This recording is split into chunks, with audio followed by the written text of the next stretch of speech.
السلام علیکم ورحمت الله وبرکاتہ. زه بیا محبوب الرحمن حیدر یو ځل بیا تاسو سره د کلشیم الکتروني جوړښت په لاندې ډول ده.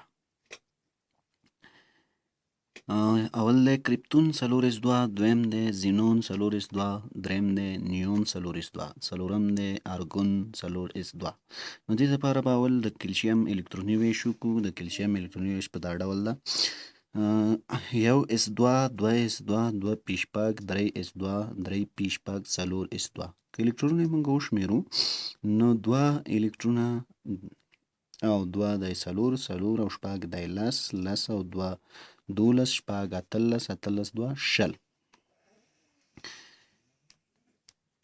کریپتون چې دا 18 اتومي نمبر لري، زینون چې دا 54 اتومي نمبر لري. نو د دوی د الکترونونو ویش خو ترې زیات دی،